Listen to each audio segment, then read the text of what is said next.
हरे कृष्णा। आप सभी को कार्तिक मास की हार्दिक शुभकामनाएं। आज से आप हमारे इस चैनल पर हर दिन नियम से कार्तिक मास की आध्यात्मिक कथाएं सुनेंगे। और आज की कथा प्रारंभ करने से पहले मैं आपको कार्तिक मास में की जाने वाली पूजा पाठ और कार्तिक स्नान के बारे में थोड़ी सी जानकारी देना चाहती हूँ। हमारे हिंदू धर्म में कार्तिक मास को बहुत ही पवित्र और शुभ माना जाता है।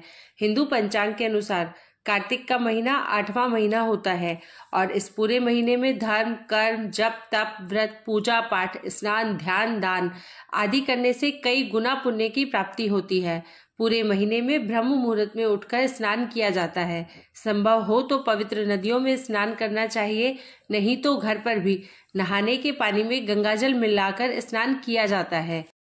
कार्तिक के महीने में सुबह 4:30 बजे से 5:30 बजे के बीच में उठकर स्नान करना शुभ रहता है। इसी समय आप सूर्य देवता को जल अर्पित कर सकते हैं। पूरे महीने में तुलसी जी की पूजा भी करनी चाहिए। जिस घर में कार्तिक के महीने में तुलसी जी की पूजा होती है वहां कभी अकाल मृत्यु नहीं होती, वहां कभी समस्याएं नहीं आती, आर्थिक तंगी नहीं होती और हर प्रकार की सुख समृद्धि का भंडार वहां पर पूरे वर्ष भरा रहता है। कार्तिक के पूरे महीने में भगवान विष्णु और भगवान श्री कृष्ण की पूजा की जाती है। इस पूरे महीने में व्रत, दान, तुलसी जी का विवाह, दीपदान और गंगा जी में स्नान करने से कई गुना पुण्य की प्राप्ति होती है और साथ ही इस महीने में किया गया दान कभी व्यर्थ नहीं जाता। इस महीने में किया गया छोटे से छोटा दान भी कई गुना पुण्य की प्राप्ति कराने वाला होता है। कार्तिक के महीने में ही तारा भोजन किया जाता है, यानी कुछ लोग ऐसे होते हैं जो पूरे कार्तिक के महीने में एक समय भोजन करते हैं। वे शाम की पूजा करने के बाद तारों की छांव में ही शुद्ध सात्विक भोजन ग्रहण कर लेते हैं। कार्तिक के महीने में किस प्रकार से पूजा करनी चाहिए? सुबह जल्दी उठकर स्नान आदि से निवृत्त होने के बाद आप तुलसी जी की पूजा करें। तुलसी जी के पौधे में नियमित रूप से जल अर्पित करना चाहिए। कुछ विशेष दिनों को छोड़कर, जैसे कि रविवार, एकादशी या ग्रहण वाले दिन को छोड़कर आप तुलसी जी के पौधे में जल अर्पित करके दीपदान भी करें। तुलसी जी की परिक्रमा करनी चाहिए। कार्तिक मास महात्म्य का पाठ रोज पढ़ना या सुनना चाहिए। पूजा करते समय अपने सभी आराध्य देवी देवताओं की पूजा करनी चाहिए। उस समय भगवान विष्णु और माँ लक्ष्मी की आराधना जरूर करनी चाहिए। धूप दीप जलाएं और एक दीपक आपको अपने घर के मुख्य द्वार पर भी जरूर जलाना चाहिए। कार्तिक के महीने में जो लोग तारा भोजन करते हैं उन्हें पूरे दिन निराहार रहकर व्रत रखना चाहिए और शाम के समय तारे निकलने के बाद तारों को अर्घ्य देने के बाद ही शुद्ध सात्विक भोजन करना चाहिए। इस समय आपको मांस, मदिरा और प्याज लहसुन के सेवन से बचना चाहिए। इस पूरे महीने में अपनी सामर्थ्य के अनुसार ब्राह्मणों को भोजन कराकर उन्हें दान दक्षिणा देकर संतुष्ट किया जाता है और कार्तिक मास के अंतिम दिन यानी कार्तिक पूर्णिमा के दिन व्रत का उद्यापन किया जाता है। जो लोग पूरे महीने उपवास नहीं कर सकते हैं वे इस महीने में पड़ने वाले विशेष दिनों में भी उपवास रख सकते हैं। कार्तिक मास की अमावस्या या पूर्णिमा को भी आप उपवास करके अंतिम दिन व्रत का उद्यापन कर सकते हैं। उद्यापन वाले दिन आपको 5-5 की मात्रा में कोई भी सामग्री का दान करना चाहिए, जैसे कि आप 5 घड़े, 5 वस्त्र, 5 तरह के फल, 5 तरह के अनाज, 5 सुराही, इन सब का दान किसी योग्य ब्राह्मण को दिया जा सकता है। साथ ही ब्राह्मणों को भी आपको उनके लिए जो भी पहनने की चीजें हैं, जैसे कि साड़ी या सूट आदि, वो भी उन्हें दान में देना चाहिए। दान दक्षिणा देकर आप अंतिम दिन व्रत का उद्यापन कर सकते हैं। कार्तिक मास के नियमों का पालन करने वाले भक्तों को सुबह ब्रह्म मुहूर्त में उठकर हो सके तो ताजे पानी से, नहीं तो गर्म गुनगुने पानी से आप अपने स्वास्थ्य के अनुसार स्नान कर सकते हैं। तुलसी जी की पूजा जरूर करनी चाहिए। धूप दीप जलाकर आपको विधि विधान से अपने आराध्य देवी देवताओं की और श्री विष्णु और लक्ष्मी मैया की पूजा जरूर करनी चाहिए। पूरे महीने में हो सके तो धरती पर ही बिस्तर लगाकर सोना चाहिए। मसालेदार मांसाहारी प्याज, लहसुन, लौकी, गाजर, उड़द की दाल, मूंग, मसूर, चने की दाल, मटर की दाल का सेवन नहीं करना चाहिए। नशा, झूठ, चोरी, पाप आदि से दूर रहना चाहिए। कार्तिक मास के नियमों का पालन करने वाले भक्तों को पूरे महीने में सिर्फ एक दिन को छोड़कर शरीर में तेल लगाना भी वर्जित माना गया है। केवल नरक चतुर्दशी के दिन यानी छोटी दिवाली के दिन शरीर पर तेल लगाकर स्नान किया जाता है। जो लोग पहले से ही इस नियम का पालन कर रहे हैं उन्हें यह बात पता होगी, लेकिन जो लोग पहली बार से कार्तिक मास के नियमों का पालन करना चाहते हैं उनके लिए जानकारी जरूरी है कि आपको कुछ नियम ऐसे हैं जिनका पालन कार्तिक मास में करना चाहिए, जैसे कि ब्रह्मचर्य का पालन, शरीर पर तेल नहीं लगाना चाहिए, धरती पर बिस्तर बिछाकर ही सोना चाहिए, सुबह और शाम तुलसी जी की नियमित रूप से पूजा करनी चाहिए और कार्तिक मास महात्म्य की कथा जरूर सुननी चाहिए। तो चलिए आज हम कार्तिक मास महात्म्य का प्रारंभ तुलसी माता की कथा के साथ करेंगे, क्योंकि कार्तिक के महीने में हर घर में तुलसी जी की पूजा होती है। एक प्रसिद्ध किंवदंती के अनुसार एक बुढ़िया माई थी जो कार्तिक मास में तुलसी जी को सींचती थी।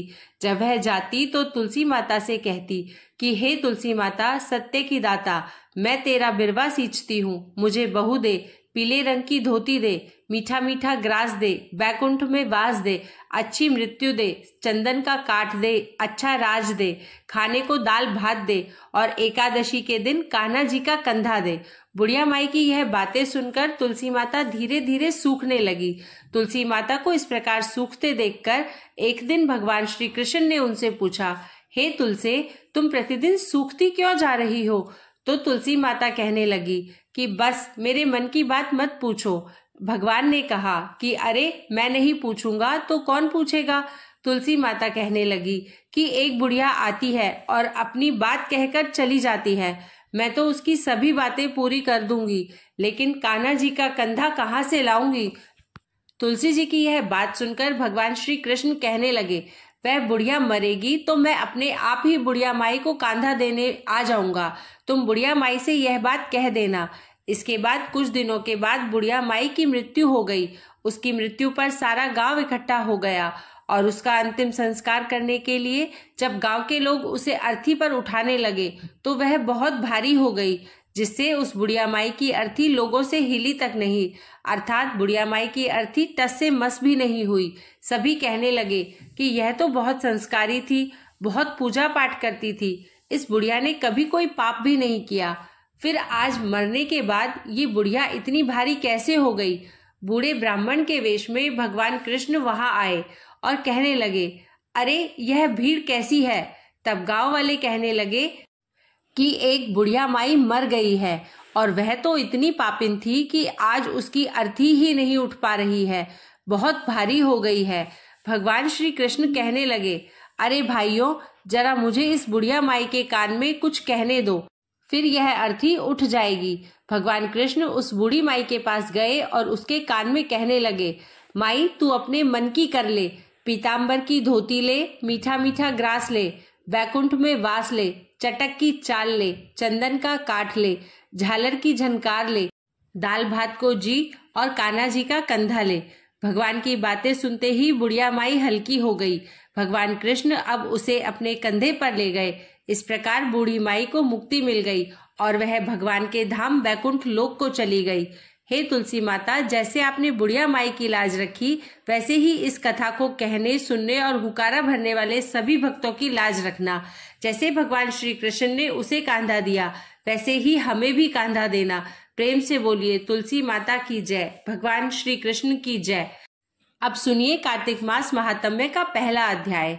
एक समय धर्म के गुण, रहस्यों, ज्ञान विज्ञान और शास्त्रों में वर्णित कथाओं पर गहन चर्चा करने के लिए 88,000 ऋषि मुनि नैमिषारण्य तीर्थ में एकत्रित हुए। उनके बीच में महर्षि वेदव्यास जी के सुयोग्य शिष्य श्री महाराज ऐसे सुशोभित हो रहे थे जैसे आकाश में तारों के बीच चंद्रमा। धर्म के सभी गुण, रहस्यों, 4 वेदों, 6 शास्त्रों और 18 पुराणों के ज्ञाता श्री सूत जी से शौनक आदि 88,000 ऋषि मुनियों ने कहा, हे मुनि श्रेष्ठ श्री सूत जी, आप कृपा करके हमें ऐसा कोई सरल उपाय बताइए जिससे हमारी इस घोर कलयुग के प्रहार से रक्षा हो सके। समस्त ऋषि मुनियों के मुख से यह बात सुनकर श्री सूत जी बोले, तुम्हारी श्रद्धा और प्रभु भक्ति देखकर हे ऋषियों, मेरा हृदय बहुत प्रसन्न है। इसी से आज मैं तुम्हें कार्तिक महात्म्य की पावन कथा सुनाता हूँ। इन कथाओं को सुनने से इस कलिकाल में मनुष्य के समस्त पाप नष्ट हो जाते हैं और मनुष्य वैकुंठ लोक में चला जाता है। सो अब आप सभी सावधान होकर सुनिए।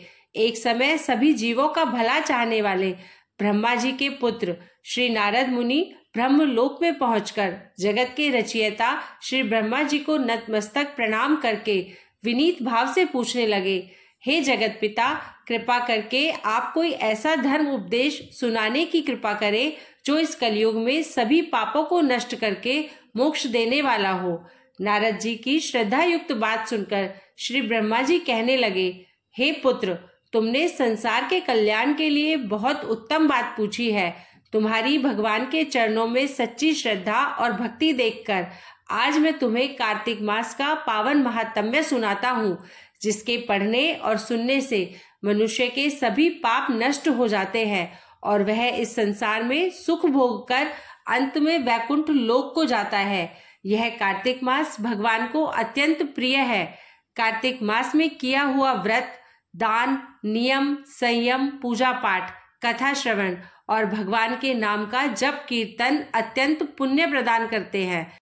कार्तिक मास में भगवान का गुणानुवाद सभी प्रकार से फलदायक होता है। इस मास में भगवान के प्रति किया गया प्रत्येक धार्मिक कार्य सबसे बढ़कर फल देने वाला होता है। इससे बढ़कर कोई और तप और यश नहीं है। तुमने संसार की भलाई के लिए यह अति उत्तम प्रश्न किया है। सो अब मैं कार्तिक मास का पुण्यदायिनी महात्म्य कहता हूँ और तुम श्रद्धा पूर्वक ध्यान से सुनो। कार्तिक स्नान करने वाले मनुष्यों को प्रातःकाल ब्रह्म मुहूर्त में उठकर शौच आदि से निवृत्त होकर 12 अंगुल लंबी सुगंध युक्त वृक्ष का दातून करना चाहिए।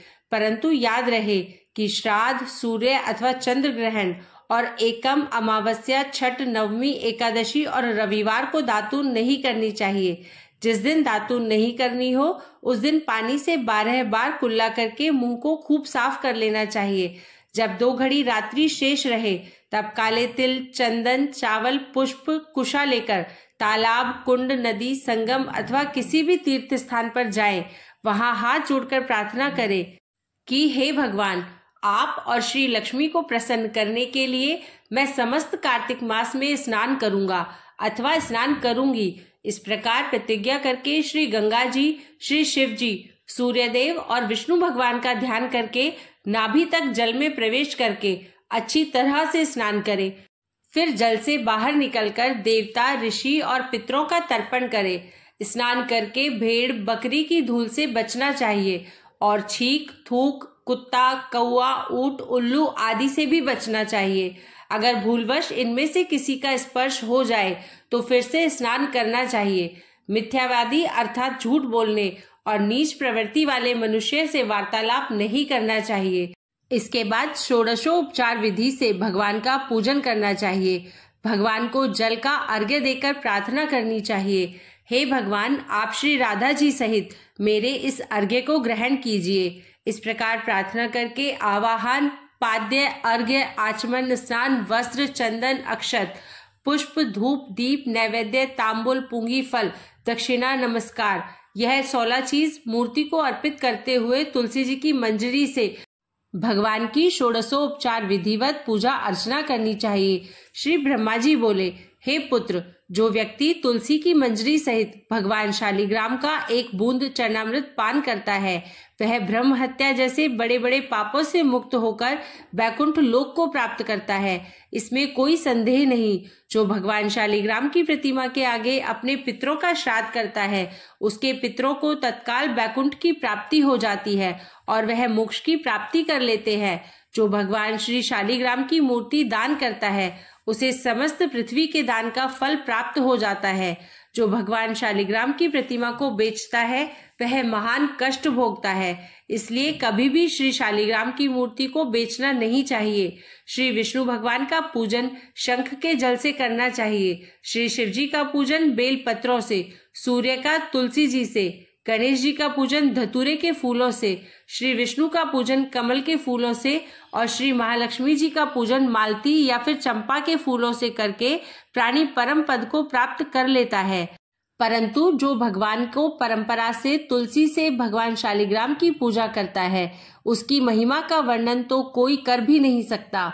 इस प्रकार पूजा करने वाला भक्त जन्म मरण के अपार कष्ट से मुक्त हो जाता है।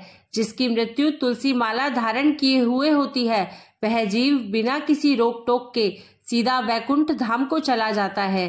जो तुलसी जी की छाया में अपने पितरों का श्राद्ध करता है उसके पितरों की अक्षय तृप्ति हो जाती है। तुलसी जी का सिंचन अर्थात तुलसी जी में जल डालना गंगा, यमुना और नर्मदा में स्नान के समान होता है। तुलसी जी का पौधा उगाने और सींचने से तथा उसका नित्य स्पर्श करने से मनुष्य के मन, वचन और कर्म तीनों प्रकार के पाप और ताप नष्ट हो जाते हैं। कार्तिक मास में व्रत करने वाला तुलसी जी का शांत चित्त से पूजन, प्रदक्षिणा और नमस्कार करके हाथ जोड़कर प्रार्थना करे कि हे हरि की परम प्रिया, हे सुभद्रा, देवताओं ने आपको बनाया और मुनीश्वरों ने आपका पूजन किया है। मैं भी आपको नतमस्तक होकर नमस्कार करती हूँ या करता हूँ। जो प्राणी आंवले के पत्तों और पुष्पों से भगवान का पूजन करता है अथवा आंवले के वृक्ष के नीचे बैठकर भगवान का पूजन करता है, उसे स्वर्ण के फलों और फूलों से पूजा करने का पुण्य फल प्राप्त होता है। जो मनुष्य द्वादशी के दिन तुलसी तथा आंवले के पत्तों को तोड़ता है वह घोर नरक भोगता है। प्रत्येक मनुष्य को चाहिए कि कार्तिक मास में आंवले के फल, तुलसी और गोपी चंदन की माला धारण करे। ऐसा करने से वह बार बार इस संसार में आने जाने के बंधन से मुक्त हो जाता है। कार्तिक मास में स्नान और व्रत करने वाले मनुष्य को चाहिए कि वह ब्राह्मणों को भोजन कराने के बाद चंदन, पुष्प, पान और दक्षिणा देकर उन्हें संतुष्ट करे। संपूर्ण कार्तिक मास में धरती पर शयन करने, ब्रह्मचर्य का पालन करने, पत्तल में भोजन करने और मौन व्रत से प्राणी परमवीर, धीर, गंभीर और कीर्तिवान हो जाता है। जो मनुष्य एक समय आंवले के वृक्ष के नीचे पूरे कार्तिक मास भोजन करता है उसके 1 वर्ष के सभी पाप नष्ट हो जाते हैं। व्रत करने वाले भक्तों को शहद, कांजी, दाल, तेल, कच्चा भोजन, दूसरे का अन्न और कोई भी तामसिक अथवा बुरे काम से कमाया हुआ भोजन खाना वर्जित है। दूसरों की निंदा भी कार्तिक मास की पूजा करने वाले भक्तों को नहीं करनी चाहिए। अंडे, मांस इत्यादि का सेवन तो क्या ध्यान में भी नहीं लाना चाहिए।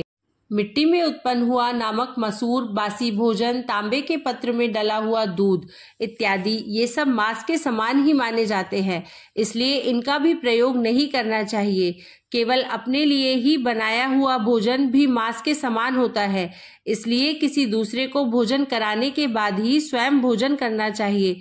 लहसुन, प्याज, फूल गोभी, गाजर, जंगली घिया, बैंगन, पेठा और दोबारा पकाया हुआ भोजन व्रती को नहीं खाना चाहिए।